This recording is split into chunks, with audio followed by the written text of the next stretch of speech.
during the screencast, we are going to analyse the youth player development model. We're going to critically analyse it, look at the pros, the cons, what can be improved, and where we are at with what has been found out about this model. We are looking at the youth player development model. But before that, we need to know what models are. So sports models are something that are designed to help with the development of young athletes and where they should be going and where they should be focusing on. A lot of models are looked at differently. For example, the LTAD model, the long-term athlete development model, looks at a 10,000 hour training program to be classed as a master within a sport. As it states on the screen, Bailey discovered in 2011. But models are mainly there to help newer coaches get to grips with what they need to do and how they need to progress. A lot of coaches come from an adult to child, and they're two completely different things. So the model we are looking at is, like I said before, is a youth physical development model, and it has been compared to the long-term athlete development model. This is due to obviously being just a newer version. It's been tweaked. So the main difference, and what we'll see and what we'll find out later on in the slides, is that the 10,000 hour thing has completely been scrapped from the YPDM model compared to the LTAD. Each model that's been made is being an upgrade from another to another. So it all starts at the pyramid scheme, moves down to all different ones, and the latest two are the LTAD, and the newest one is the youth physical development model. So what is it?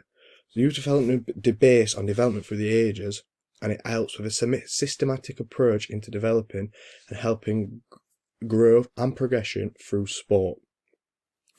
This model gives you a look into what should be developed at certain ages and how it is gender specific, as it is two different tables, and we'll see that further on in the slides, of where Lloyd and Bailey recommend you should be at as a female and as a male. Youth development model can help seen with talent development in recreational, but for the purpose of this presentation, we're going to be looking at the talent development side. So through this side, you're going to see PHV, which is peak height velocity. Peak height velocity is when the fastest rate of growth happens, as Kate Mills touches on and describes in 2017. So what you can see here, apologise about the spelling at the top, you can see the two different sides. So the one on the left in the blue is the male side, and the one on the right is the females. So the one on the left is designed for males, and what you can see is the adolescent stage is later than females. As you can see, the top row of these models is the age, and this is due to the peak height velocity, or potential the growth within psychologically as well. Girls tend to age biologically quicker than males, so that is why they start adolescence a lot earlier, and adulthood as well earlier. So what you can see on the thing is that on the graph on the tables is that the graph on the graphs, what you can see is the size of the writing is bigger on some than other. Excuse me. And this is to show what should be focused on at a certain area of the chronological age of both genders. So SSS is sport specific movement, and FMS is fundamental of movement. So as you can see, they progress onto sport specific, and this is where the talent development comes into this, because as we are trying to find the new children, the new athletes, we need to progress them onto sport specific drills. So in agility, if we're doing football, we need to make it with a ball, so maybe getting a ball and turning on one foot, or being able to burst away at speed, so having the ball on the left foot and pushing it out onto the right. So that's why we need to move on to sport specific, and as you can see, it gets bigger and bigger and bigger. This model also looks at the very importance of the motor skills and it shows what is needed in order to progress onto the next stage in sport specific, because as you can see, it starts at FMS gets bigger, smaller, and then SSS takes over. It does focus solely on physical athleticism, which means that they do not look at the mental side and making sure that the progress and the knowledge of the sport and the awareness of it isn't there. Moran found this in 2009, so it is very based on the ability side rather than knowing the sport, knowing a direct place in football, knowing where to be at the right times, the awareness of the sport. So what strength does this model have? It does look into the 5 C's, as you can see here. The 5 C's are commitment, communication, concentration, control, and confidence. Jones and Dunn found this out in 2011. The post focuses on physical positives and qualities that may be what helps you progress through life in the sporting world, and it removes undesirable characteristics.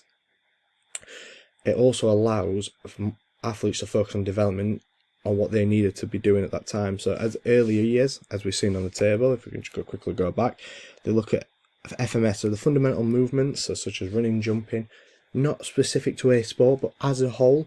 So what this does, it progresses them on and on and on.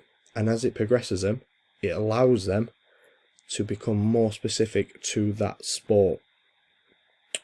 It also gives them a lot of satisfaction within tasks, as it is a very clear thing of goals and where they need to be. So as you get older, it needs to be more specific. So maybe this will allow coaches or teachers to be able to set goals. So if they're doing speed, they could have a time limit on how fast they need to get to a certain area. So this is what brings it into talent development, because they can compare it to other data that has been used and compare it to next to each other to see if they have got what it takes to be where someone else is at. Whilst doing this, it allows the talent development to excel, because this model really requires sport-specific coaches, and that is where it's going to become very tricky, and how I can feel like this can be improved. So I think this can be improved because it makes it not accessible for everybody, and this can make it difficult for all children to get involved and potentially reach a new potential. And what I also found is that there's not something about special educational needs children in this.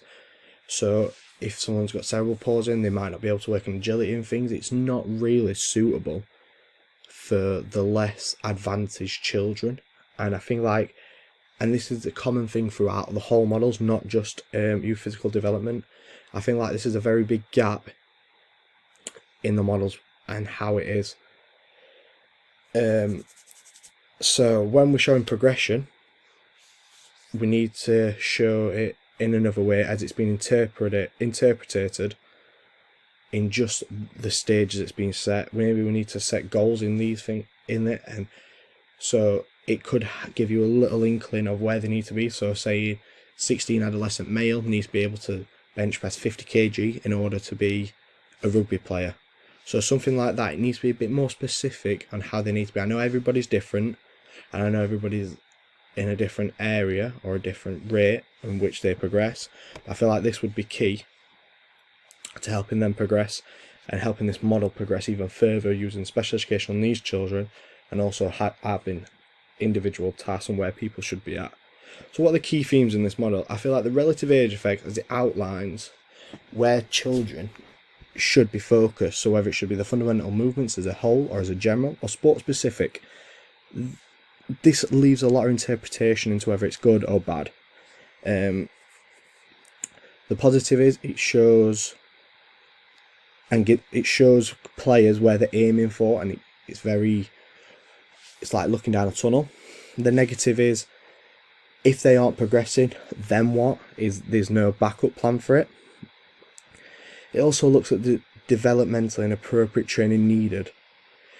And again, as stated before, Halson looks at it and sees that it is very specific, which does mean it does help prevent burnout, which is very good for talent development, as they are able to keep going, keep progressing, but they're not getting fatigued and tired as quickly because they are not working on a million different things and having to get the 10,000 hours in, like the LTAD model suggests. So what is it in summary? It is a more advanced version of the LTAD. It has different. This is different to the LTAD because of the genders, and the 10,000 hour rule.